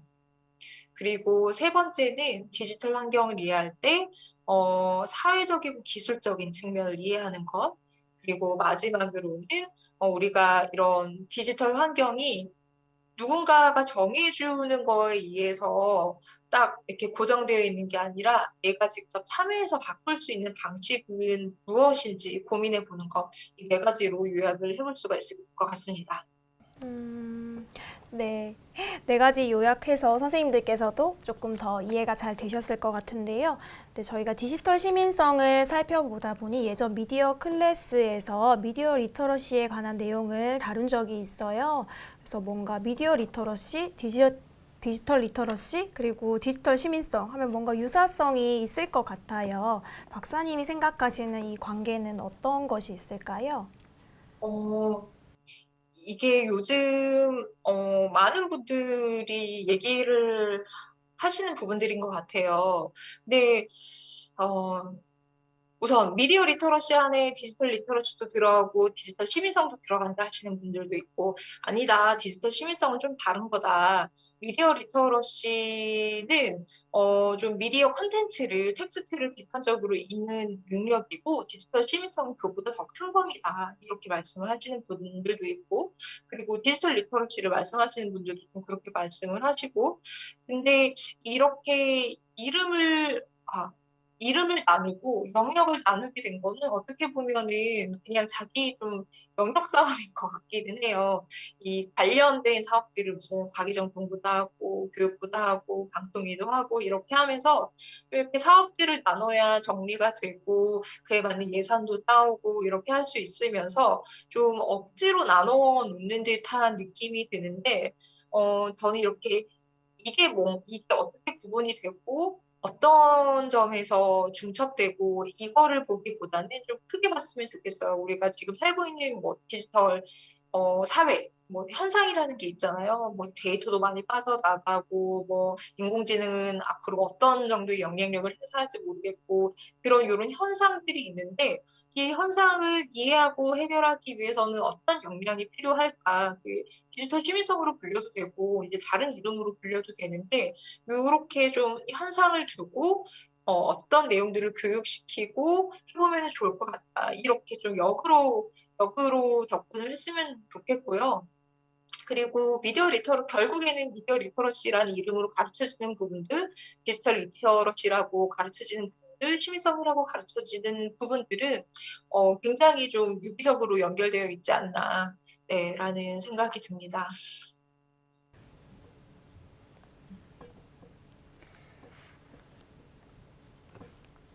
네.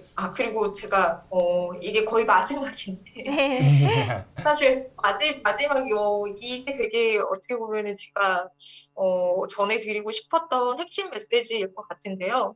독일의 단체가 디지털 기본권이라는 것, 디지털 권리라는 게 어떤 게 있을까라고 고민을 하면서 나름 디지털 기본권 헌장이라는 거를 썼고 거기에 보면은 교육권이라는 내용이 있고요. 거기에 이제 이렇게 설명이 되어 있습니다. 교육권이란 모든 사람은 디지털 세상에서 어떻게 살아갈지 선택할 수 있게 도와주는 교육에 대한 권리가 있다. 하는데 우리가 지금 미디어 리터러시 교육을 봐도 그렇고 아니면 디지털 리터러시 교육, 디지털 시민성이라는 이름으로 되고 있는 교육들을 보면은 이렇게 살아라라고 가르치는 것 같아요. 이게 맞는 거고 이런 방식이 좋은 거다라고 좀 가르치는 경향이 큰 것 같은데 이제 그것보다는 앞으로 디지털 사회가 어떤 방식으로 펼쳐질지 모르고 그리고 우리가 현재 맞다라고 알고 있는 그런 방식들이 항상 좋은 것만은 아닐 수가 있기 때문에 그런 미래 국면에서 내가 어떻게 살아가야 할지 좀 판단하고 결정할 수 있게 그렇게 도와주는 교육이 결국에는 디지털 시민성 교육의 핵심이 아닐까 네, 이렇게 말씀을 드리고 정리를 하고 싶었습니다. 네.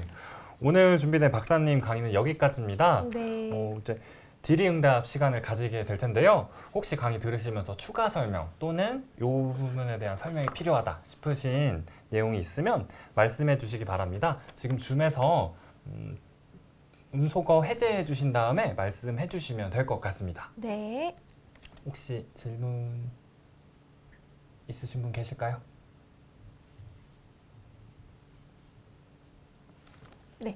그러면 저희가 줌 말고도 유튜브에서도 영상을 시청하시는 분들이 계세요.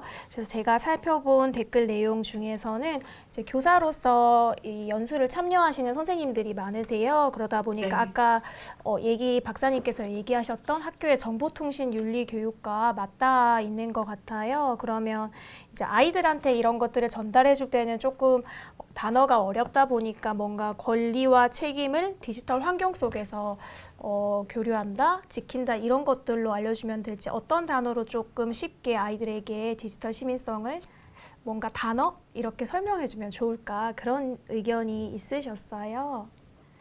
단어요. 저도 직접 아이들을 가르치는 사람이 아니어가지고 이게 어떤 단어 수준으로 해야 좋은지는 모르겠는데 저는 이런 권리라든지 뭐 책임이라든지 이런 단어를 굳이 안 써도 될 것 같아요. 그냥 많은 사례들을 보여주는 게 되게 중요할 것 같은데 하다못해 이제 유튜브를 보면서 그냥 보이는 것들이 되게 많거든요. 옆에 이제 추천 동영상도 뜨고, 아, 이런 추천 동영상은 왜 떴을까? 이제 이런 것들을 이제 물어보면은 추천 동영상이 왜 떴겠습니까? 당연히 많은 비용자들의 정보가 수집이 되면서 그 사람이 가장 오랫동안 볼 법한 것들이 이제 동영상들을 이렇게 쭉 뜰 수밖에 없잖아요. 그러면은 거기에서 개인정보가 빠져나가는 그런 얘기도 해보고, 아니면 이 추천 동영상이 마음에 드니? 아니면은 뭐 이 동영상들을 보면은 어떤 것들을 알 수 있을 것 같니? 아니면은 어떤 것들은 이제 못 보게 될 것 같니? 이렇게 아이들이 알 수 있는 사례들 아니면 아이들이 주변에서 접하는 것들 이제 이런 것들을 사례로 많이 얘기를 해주는 것만으로도 비판적인 사고를 기를 수 있지 않을까라는 생각은 들거든요. 실제로 그 초등학교 6학년들을 대상으로 해서 아까 말씀드린 그 유튜브 추천 동영상과 관련된 그런 시범 강의를 해봤고 실제로 아이들이 알고 있는 게 되게 많더라고요. 그래서 매일의 일상에서 아이들이 경험하는 것 이런 사례들을 중심으로 좀 이야기들을 확장시켜 나가면 어떨까라는 생각이 듭니다.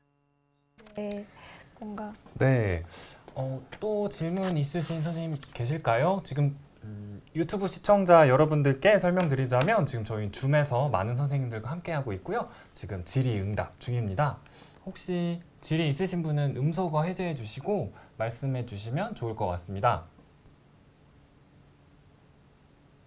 네, 그럼 잠시 질의응답 생각해 주시면서 저도 궁금한 게 하나 있어서 제가 네. 질의응답 질의를 하나 드리도록 하겠습니다. 아까 오늘 강의를 들으면서 저는 이제 디지털 시민성의 개념에서 디지털 기업을 빼놓고 생각할 수가 없다. 디지털 네네. 기업에 대해서 이제 말씀해 주신 내용이 정말 충격적이고 이제 신선했는데요.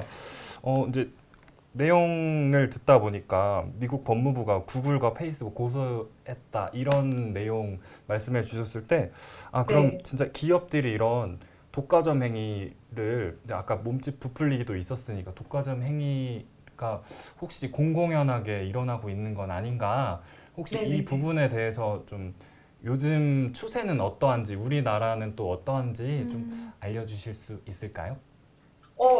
공공연하게 일어나죠. 일어나는 게 왜냐면은, 인터넷 그 생태계를 사실 많이 발전시키려고 규제가 많이 일어나지 않았던 부분들이거든요.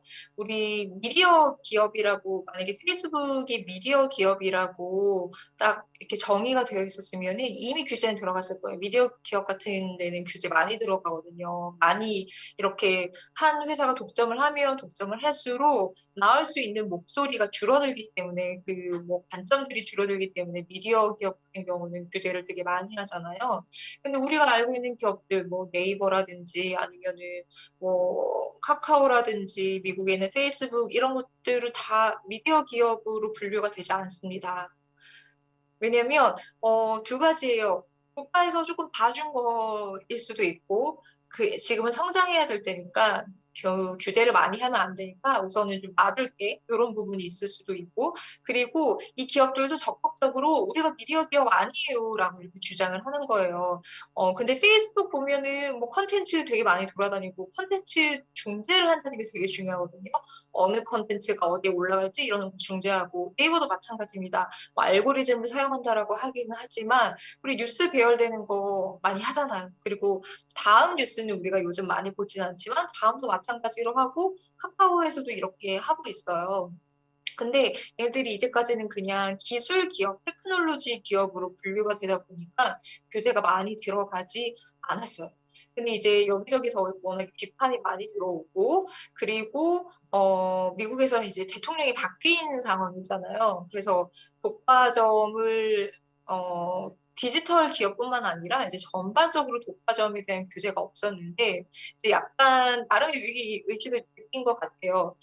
얘네들이 이렇게 커지는 게 뭐가 문제냐면은 조그만 기업들이 더 혁신적으로 성장할 수 있는 기회를 막아버리게 되는 거잖아요. 이제 그래서 그런 거에 대한 위험을 느끼기도 하고, 그리고 실제로 독과점이 되면서 일어나는 많은 부작용들이 있었기도 했기 때문에 이제 그렇게 줄여나가려고 하는 그런 상황이고, 우리나라에서는 뭐 이제 계속해서 얘기가 나오고는 있기는 있어요. 뭐 아직 뭐 뚜렷한 움직임은 없는데 예를 들어 카카오가 뭐 메신저 시장의 95%를 뭐 점유했다, 뭐 네이버가 검색 시장의 몇 %를 점유했다라고 하면서 뭐 규제를 해야 된다, 뭐 이런 얘기들이 있지만 아직 미국처럼 그렇게 뭔가 확실한 액션이 있는 상황은 아닙니다.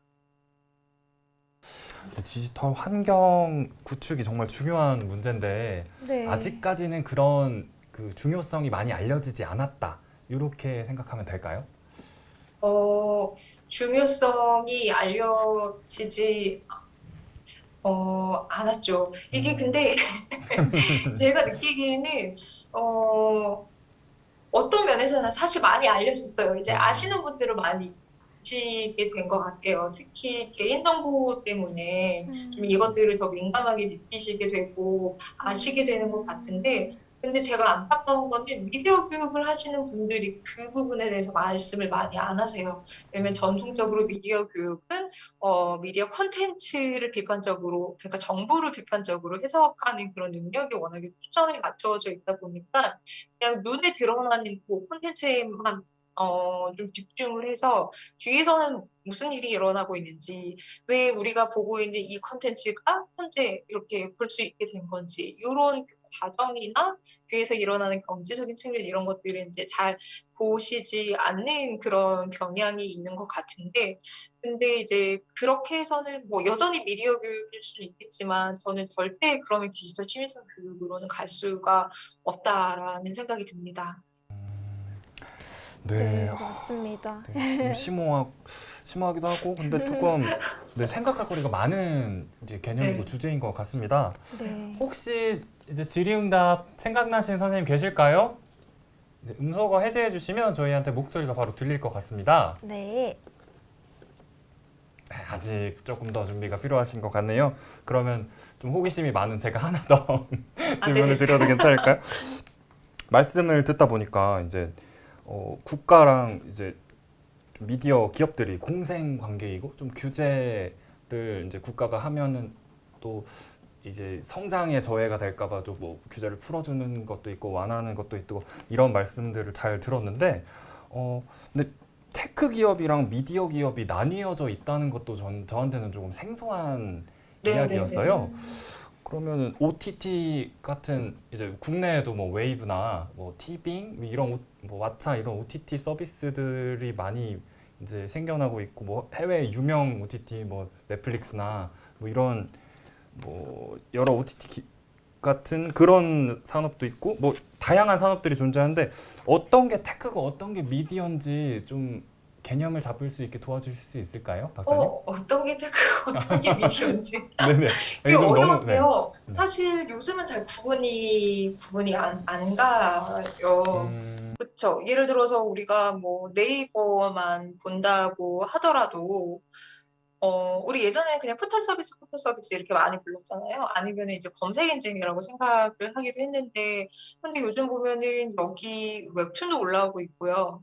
뭐 웹드라마도 올라오고 있고, 그게 이제 네이버에서 뭐 지원을 해서 오는 것도 있고, 아니면 그냥 단지 플랫폼만 만들어주고서 이제 알아서 개인들이 올리고 있는 그런 경우도 있기는 한데, 어떻게 보면 이게 미디어 기업이라고 할 수 있죠. 당연히 콘텐츠가 올라오는데. 근데 이제 기업들은 미디어 기업이 아니라고 이제 주장을 하는데, 근데 그거는 제 생각이 중요한 것 같지는 않아요. 이거를 테크놀로지, 어디까지를 테크놀로지라고 보고 어디까지를 이제 미디어로 봐야 되는지, 이거를 구분하는데 제 생각은 중요한 것 같지는 않고요. 법이 어떻게 만들어지느냐에 따라서 법이 미디어를 규제를 하느냐, 아니면 테크놀로지를 규제를 하느냐, 아니면 뭐 중간에 플랫폼 서비스를 규제를 하느냐, 이거에 따라서 우리는 미디어 기업인데요, 우리는 테크놀로지 기업인데요, 이렇게 자신의 정체성을 계속 바꿔가면서 아마 기업들은 얘기를 할 거예요. 예, 자기에게 유리해야 되니까. 예. 실제로 저는 그걸 나누는 거는 이제 큰 의미가 있나 싶기도 하고, 나누는 것 자체가 이제 좀 너무 어려운 일 같긴 합니다. 네. 그러면 이제 마지막으로 네. 선생님들께 다시 한번 여쭤보도록 하겠습니다. 혹시 네. 질의 있으신 선생님 있으시면 음소거 해제 부탁드릴게요. 이렇게 네, 그러면 강의를 마무리하려고 하는데요. 뭔가 학생들에 대한 지도법에서부터 사례 중심으로 설명을 해주셔서 저희가 의미 있게 자세히 이해하는 시간이었던 것 같습니다. 끝으로 강의를 마무리하시면서 이제 시청하고 계신 선생님들께 당부하고 싶은 말씀 또는 꼭 이것을 기억해 주셨으면 좋겠다고 생각하는 말씀 있으실까요? 제가 지금은 사실 하나 깨달은 게 있는데, 원래 4시까지 강의를 하는 시간표였는데, 제가 시간을 착각하고 조금 일찍 끝냈네요. 그래서 선생님께서 이제 질의를 하시느라 좀 고생을 하신 것 같은데, 제가 강조를 드리고 싶은 거는, 디지털 시민성 어려워요. 되게 이제 어렵다라고 느끼실 수밖에 없는 것 같아요. 제가 대학원 때 처음으로 그때 시민 권위로 불렀던 것 같은데, 시민권 강의를 들으면서 도저히 무슨 얘기인지 제대로 알아볼 수가 없었거든요. 시민권도 이제 제대로 개념이 안 잡혀 있는데, 디지털 시민성에 대해서 얘기를 하라고 하니 좀, 저 설명하는 저도 어렵고, 이제 들으시는 분들께서도 막 개념이 이렇게 딱딱 다가오지는 않을 것 같아요. 근데, 저는, 오늘 제가 또 특히나 드린 뭐 국가와 시민이나 이렇게 기업 간의 관계, 이제 이런 것들을 봐야 한다, 이런 것들이 막 와닿거나 쉽게 느껴지시진 않을 건데, 계속해서 저는 자꾸 그쪽으로 생각을 끌고 가야만 된다라고 생각을 합니다. 아무리 힘이 들어도, 이제 저희 같은 경우는 좀 나이가 드신 분들은 디지털 네이티브도 아니고 디지털 세상의 위험을 그렇게 크게 이렇게 많이 겪고 자라는 세대는 아니지만, 근데 이제 어린 세대를 생각을 해보세요. 임신한 순간부터 그 아이들의 데이터는 뭐 이제 어머니들이 앱을 사용하시면서 오늘은 뭐 애가 태동기가 뭐 몇 번이 느껴지고, 오늘은 내가 무슨 털분 약을 먹고, 그리고 애가 태어나도 이제 모든 것들을 다 기억하고 사진 올리고, 이런 개인 정보들이 다 노출되고, 그리고 내가 태어나면서부터 학교 들어가고 직장 가고 이러는 것들이 있어서 인간이 아닌 알고리즘이 결정하는, 데이터가 결정하는 그런 삶을 살아갈 수도 있거든요.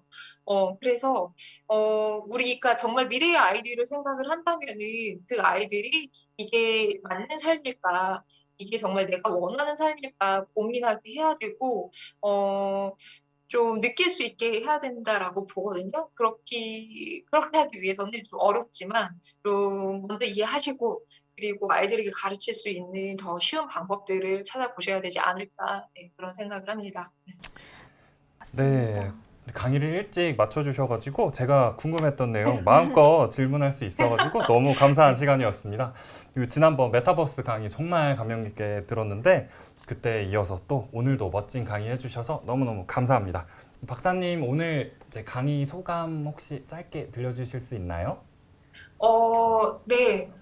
이게 줌으로 강의를 하면은 좀 힘든 게, 우선 시작하기 전에 너무 정막이 주위 소리가 아무도 안 들리고 정막 때문에 너무 그쵸. 긴장이 되고, 네. 표정도 안 보이고 반응이 안 돼져서 좀 어려운 점이 있습니다. 오늘도 막 이것저것 여쭤보면서 어떻게 생각하세요? 뭐 이렇게 여쭤보면서 했으면은 더도 선생님들이 어떻게 생각하시는지 이해를 하면서 고쳐가고 이랬을 텐데, 그냥 직접 만나 뵐 수 없는 게 좀 너무 많이 아쉽습니다. 다음 기회에 조금 더 쉽게, 그리고 소통하면서 배워갈 수 있는 기회가 있었으면 좋겠습니다. 네, 저희도 온라인 수업 하는 교원이다 보니까 이게 약간 줌으로 강의할 때 그러니까 느낌이 사방이 막혀 있고 나 혼자 그러니까 뭔가 폐쇄된 공간 안에서 이렇게 수업하고 있는 느낌 네. 들잖아요. 그래서 선생님들께서도 충분히 공감해 주시리라고 생각합니다. 네, 박사님 너무 오늘 애써주시고 저희한테 쉽게 설명해 주시려고 해서 너무 감사드리고요. 함께 참여해 주신 교직원 분들께도 감사 인사를 드립니다. 네, 오늘 배운 내용 참 개념이 많았던 것 같아요. 디지털 시민에 대해서도 네. 디지털 환경에 대해서도 함께 고민해보는 뜻깊은 시간 보낸 것 같습니다. 네, 맞아요. 디지털 혁신이 가속화되는 가운데에서 기업, 국가, 그리고 그런 책임들이 아주 강조되고 있는데요. 우리 사회 전체가 함께 노력해서 더 나은 디지털 환경을 만들어 나가야 될 것 같다는 생각이 듭니다. 네, 저희는 오늘 짧고도 긴 이제 시간 같이 보냈는데요. 시청해주신 여러분 고맙습니다. 여기서 인사드리도록 하겠습니다. 안녕히 계세요. 네, 감사합니다.